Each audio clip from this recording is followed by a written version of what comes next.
Good morning students. इस video में हम करेंगे एक्सरसाइज 21.2 के question number 10 to question number 15। Question number 9 तक हम लास्ट वीडियो में कर चुके हैं। क्वेश्चन 10 देखिए, 10 pipes are required to fill a tank in 1 hour 20 minutes. 6 pipes की हमें रिक्वायरमेंट है अगर हमें एक टैंक को फिल करना है 1 आवर एंड 20 मिनट्स में। How long will it take if only 5 of the pipes of the same type are used. 5 pipes of the same types are used. हमसे कहा गया कि अभी अगर 6 पाइप्स हैं, वो एक टैंक को 1 आवर 20 मिनट्स में फिल करते हैं, तो कितना टाइम लगेगा अगर सिर्फ 5 पाइप्स ही हमने यूज़ किए हैं। तो आपको पता है जब हम अगर 5 पाइप यूज़ करेंगे तो जो टैंक होगा वो ज़्यादा टाइम में फिल होगा। तो जैसे ही हमने पाइप्स कम किए तो टाइम जो है वो इंक्रीज़ हो गया। तो यहाँ पर ये केस भी किसका होगा, इन्वर्स वेरिएशन का केस होगा। तो देखिए हमने लिखा let 5 pipes will take x minutes to fill the tank. हमने लिया कि जो 5 पाइप्स हैं उनको x मिनट्स लगती हैं अगर वो टैंक को फिल करते हैं। तो यहाँ पर देखिए आपके पास दे रखा है 6 पाइप्स को कितना टाइम लगता है, 1 आवर 20 मिनट्स लगते हैं। तो 1 आवर में कितनी मिनट्स होती हैं, 1 आवर में मिनट्स होती हैं 60 और 20 मिनट्स हम और ऐड कर देते हैं तो टोटल कितनी मिनट्स होगी, 80 मिनट्स। तो 6 पाइप्स टैंक को कितने टाइम में फिल करते हैं, 80 मिनट्स में फिल करते हैं। तो 5 पाइप्स टैंक को कितने टाइम में फिल करेंगे, x मिनट्स में फिल करेंगे। तो ये भी इन्वर्स वेरिएशन का केस है। 6 को 80 से मल्टीप्लाई, 5 को x से मल्टीप्लाई, x की वैल्यू फाइंड आउट करनी है तो 6 मल्टीप्लाई 80 डिवाइडेड बाई 5 हो गया। यहाँ से हम कैंसिल कर देते हैं, 16 पर कैंसिल हो जाएगा तो x की वैल्यू आपके पास कितनी आ जाएगी, 96। इसका मतलब 5 पाइप्स को उस टैंक को फिल करने में कितनी मिनट लगेंगी, 96 मिनट्स लगेंगी। अब 96 को अगर हमें आवर्स में कंप्लीट करना है तो देखिए 96 से हमने क्या कर दिया, 60 अलग कर दिया और 36 अलग कर दिया। तो 60 मिनट्स की तो बन गया 1 आवर और 36 मिनट्स का हमने 36 मिनट्स लिख दिया। तो इसका मतलब 5 पाइप्स को कितना टाइम लगेगा, 1 आवर एंड 36 मिनट्स लगेंगे। क्वेश्चन नंबर 11 देखिए, 2 persons could fit new Windows in a house in 3 days. अगर 2 पर्सन किसी भी काम को करने हैं, एक न्यू विंडोज़ को फिट करने का काम कर रहे हैं, तो वो कितने डेज में कर सकते हैं, 3 डेज में कर सकते हैं। 1 of the persons fell ill. अब कह रहा है 2 में से एक पर्सन क्या हो गया, बीमार हो गया। Before the work started, work को स्टार्ट करने से पहले ही वो बीमार हो गया। How long would the job take now. अब हमसे पूछ रहा है कि अब हमें कितना टाइम लगेगा जॉब को कंप्लीट करने में। तो देखिए जब 2 पर्सन्स काम कर रहे हैं तो 3 डेज लग रहे हैं और अगर एक पर्सन बीमार हो गया तो सिर्फ एक पर्सन बचा। तो एक पर्सन अगर काम को करेगा तो ज़्यादा दिन में करेगा, तो पर्सन्स कम हो गए लेकिन डेज इंक्रीज हो जाएंगे। तो ये भी इन्वर्स वेरिएशन का केस है। तो देखिए पहले इसका फर्स्ट पार्ट कर लेते हैं। हमने लिखा let the job will take x number of days to complete. हमने लिख दिया कि जो जॉब है उसको x डेज लगेंगे किसी उस विंडो को कंप्लीट करने में। तो कितना टाइम लगेगा, हमें x नंबर ऑफ डेज लगेंगे अगर हमें न्यू विंडो को फिट करने का काम करना है। तो यहाँ पर देखिए क्या क्या दिया गया है, हमें पर्सन्स दिए गए हैं और डेज दिए गए हैं। क्या क्या दिया गया है, हमें डेज दिए गए हैं और हमें क्या दिएंगे, पर्सन्स दिए गए। तो 2 पर्सन्स कितने डेज में विंडो को फिट करते हैं, 3 डेज में करते हैं। तो 2 पर्सन्स करते हैं 3 डेज में। अब एक पर्सन बीमार हो गया तो कितने पर्सन बचे, 1 पर्सन बचा। तो 1 पर्सन कितने डेज में करेगा, x डेज में करेगा। इन्वर्स वेरिएशन का केस है तो 2 को 3 से मल्टीप्लाई, 1 को x से मल्टीप्लाई। 2 को 3 से मल्टीप्लाई किया तो आ गया 6 और x को 1 से मल्टीप्लाई किया तो x। तो इसका मतलब 6 डेज में कंप्लीट करेंगे। 1 पर्सन जो है वो 6 डेज में उस विंडो को कंप्लीट करने का काम करेगा। इसी का सेकंड पार्ट हमें क्या दिया गया, how many person would be needed to fit the windows in 1 day. अभी देखो 3 डेज में विंडो को कंप्लीट करने के लिए हमें 2 पर्सन्स की रिक्वायरमेंट है। अगर 1 डे में ही हमें विंडो को कंप्लीट करना है, विंडो की फिटिंग का काम अगर हमें कंप्लीट करना है तो हमें ज़्यादा पर्सन्स लगाने पड़ेंगे। तो हमने डेज अगर कम हो गए तो हमारे पर्सन्स क्या हो जाएंगे, इंक्रीज हो जाएंगे। तो यहाँ पर ये भी इन्वर्स वेरिएशन का केस है।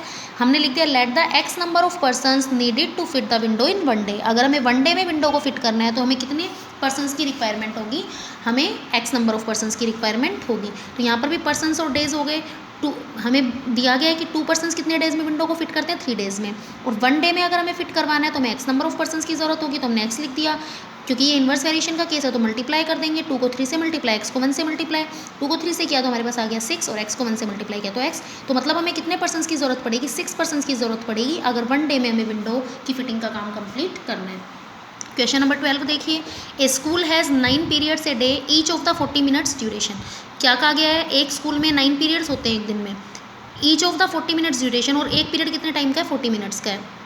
How long would each period be if the school has 8 periods a day. अब अगर स्कूल में अभी 9 पीरियड्स लग रहे हैं और अगर स्कूल में सिर्फ 8 पीरियड्स लगते हैं तो 8 पीरियड लगेंगे तो जो ड्यूरेशन है वो क्या हो जाएगी, ज़्यादा हो जाएगी। Assuming the number of school hours to be the same, school जितने टाइम के लिए लग रहा है वो बिल्कुल सेम है। तो अगर 9 पीरियड लग रहे हैं एक दिन में तो 40 मिनट्स के पीरियड लग रहे हैं। अगर 8 ही पीरियड लगने स्टार्ट हो जाए तो जो टाइम है वो बढ़ाना पड़ेगा फिर हमें एक पीरियड का।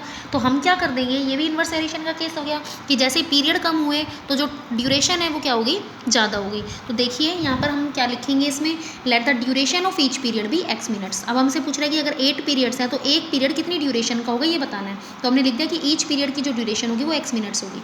तो देखिए जब 9 पीरियड लग रहे हैं तो एक पीरियड की ड्यूरेशन है 40 मिनट्स, जब 8 पीरियड लगेंगे तो एक पीरियड की ड्यूरेशन कितनी है, x मिनट्स हो गई। इन्वर्स वेरिएशन का केस है तो 9 को 40 से मल्टीप्लाई, 8 को x से मल्टीप्लाई। तो यहाँ पर हम क्या करेंगे, x की वैल्यू फाइंड आउट करनी है तो 8 हमारे पास डिवाइड में आ जाएगा, 8 5 हो गया 40, 9 को 5 से मल्टीप्लाई किया तो कितना आ गया 45 मिनट्स। इसका मतलब हमें कितने मिनट्स का एक पीरियड लगाना पड़ेगा, 45 मिनट्स का एक पीरियड लगाना पड़ेगा अगर 9 की जगह सिर्फ 8 पीरियड्स लग रहे हैं तो ये हमारे पास हो गया क्वेश्चन 12 भी कंप्लीट। क्वेश्चन नंबर 13 देखिए, if a sum of money is divided equally among 48 persons they will get ₹35 each. इसमें दिया गया अगर एक सम ऑफ मनी को हम इक्वली डिवाइड कर देते हैं 48 पर्सन्स में, कुछ सम ऑफ मनी है हमारे पास उसको हम इक्वली डिवाइड करते हैं 48 पर्सन्स में तो एक पर्सन को मिलते हैं ₹35। How much money would each get if the number of persons is reduced by 6। अगर नंबर ऑफ पर्सनस हमने रिड्यूस कर दिया 6 से, मतलब 6 पर्सनस हमने रिड्यूस कर दिए, जैसे अभी 48 पर्सन है तो 6 पर्सनस रिड्यूस करेंगे तो कितने पर्सनस बचेंगे, 42 पर्सनस बचेंगे। तो देखिए अगर एक सम ऑफ मनी है, अगर 48 पर्सनस हैं तब तो उनको कितने रुपए मिल रहे हैं, ₹35 मिल रहे हैं। अगर 6 पर्सन कम हो जाएंगे मतलब 42 पर्सनस बचेंगे तो उनको मनी ज़्यादा मिलेगी। अगर मान लीजिए हमारे पास ₹100 हैं, ₹100 अगर 4 पर्सनस को मिल रहे हैं या 5 पर्सनस को अगर ₹100 मिल रहे हैं तो उनको क्या मिलेगा, ₹20 ईच मिलेगा।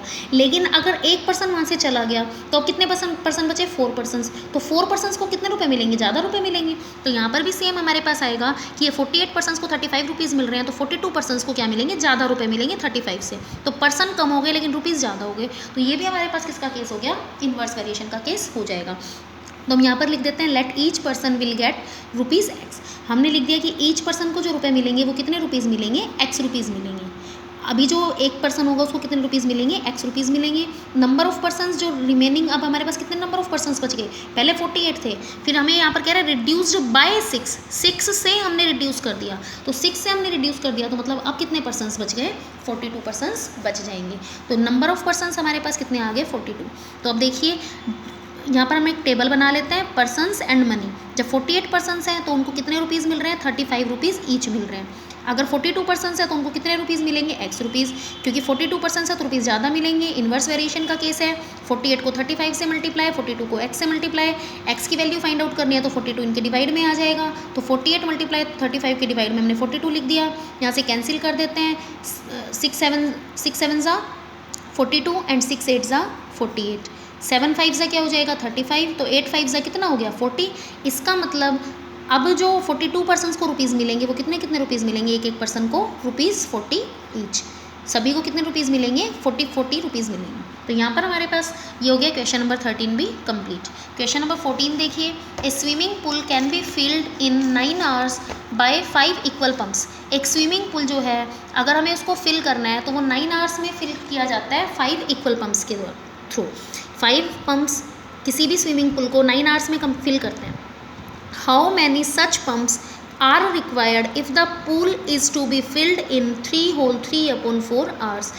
अब हमें इससे पूछा जा रहा है कि हमें कितने पंप्स की रिक्वायरमेंट होगी अगर पुल को हमें 3/4 आवर्स में ही कंप्लीट फिल करना है।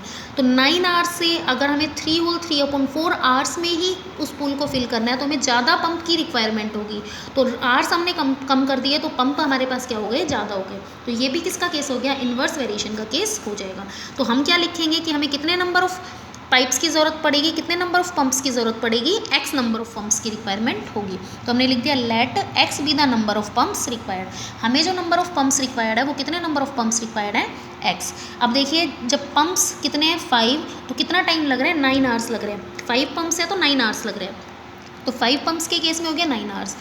अब अगर हमें आवर्स कितने दिए गए हैं, 3/4 आवर्स में हमें कंप्लीट उस पूल को फिल करना है तो हमें कितने नंबर ऑफ पंप्स की ज़रूरत पड़ेगी, x पंप्स की ज़रूरत पड़ेगी। तो ये भी इन्वर्स वेरिएशन का केस है। तो यहाँ पर 5 को 9 से मल्टीप्लाई, x को 3/4 से मल्टीप्लाई, 5 को 9 से मल्टीप्लाई कर दिया तो 45 आ गया। x को 3 और 3/4 से मल्टीप्लाई कर देते हैं, 4 3 = 12 एंड 12 और 3 15, तो ये हो गया x मल्टीप्लाई 15/4। x की वैल्यू चाहिए, तो क्योंकि ये 15/4 यहाँ पर मल्टीप्लाई में उस साइड जाएगा तो डिवाइड में, तो जो नोमिनेटर है वो डिनोमिनेटर बन जाएगा और जो डिनोमिनेटर है वो नोमिनेटर बन जाएगा। तो हमने इसका रेसिप्रोकल करके ले जाएंगे उस साइड, 45 × 4 डिवाइड बाई 15, ये कैंसिल हो गया, 15 3 = 45, 4 3 = कितना हो जाएगा 12। तो इसका मतलब अगर हमें 3 होल 3/4 आवर्स में पूल को फिल करना है तो हमें कितने पंप्स की रिक्वायरमेंट होगी, 12 पंप्स की रिक्वायरमेंट होगी। तो ये क्वेश्चन 14 भी कंप्लीट। अब देखिए लास्ट क्वेश्चन है हमारे पास, question number 15। If A and B vary inversely as each other, A और बी दोनों इन्वर्सली वेरी करते हैं, हमें इन्वर्स वेरिएशन दिया गया है, and a = 4 b = 6, then find b when a = 3। देखिए a और b दिए गए हैं, when a = 4 when b = 6, a = 4 when b = 6, तो a 4 है b 6 है। फाइंड b फाइंड आउट करना है when a = 3, b find out करना है तो b की जगह हमने ले लिया x, व्हेन a = 3, क्योंकि इन्वर्स वेरिएशन का केस है तो 6 को 4 से मल्टीप्लाई, 3 को x से मल्टीप्लाई, 4 को 6 से कर दिया, 3 को x से, 4 को 6 से किया तो 24, 3 को x से किया तो 3x आ जाएगा। x की वैल्यू फाइंड आउट करेंगे तो 3 डिवाइड में, तो 24 के डिवाइड में 3 करेंगे तो कितना आ जाएगा 8, तो x की वैल्यू कितनी आ गई 8, चाहे x की वैल्यू हो चाहे वो b की वैल्यू हो, तो b की वैल्यू हमने यहाँ से कितनी फाइंड आउट कर दी, 8 फाइंड आउट कर दी। इसी का second part, a = 20, find b when constant of variation. आपको देखिए यहाँ पर a 20 दिया गया है, b आपको फाइंड आउट करना है और कांस्टेंट ऑफ वेरिएशन आपको दिया गया 600। कांस्टेंट ऑफ वेरिएशन का मतलब है कि ये जो आप मल्टीप्लाई करते हो ना, ये कांस्टेंट ऑफ वेरिएशन होता है, तो कांस्टेंट ऑफ वेरिएशन आपको दिया गया है, मतलब इन दोनों का मल्टीप्लाई आपको दिया गया है, तो कांस्टेंट ऑफ वेरिएशन दिया गया है, a दिया गया है, तो हम क्या फाइंड आउट कर देंगे b कैसे फाइंड आउट करेंगे, कांस्टेंट ऑफ वेरिएशन को a से डिवाइड करके, तो constant of variation divided by a, 600 divided by 20, तो यहाँ से ये कैंसिल हो जाएगा, तो आपके पास कितना बच जाएगा 30।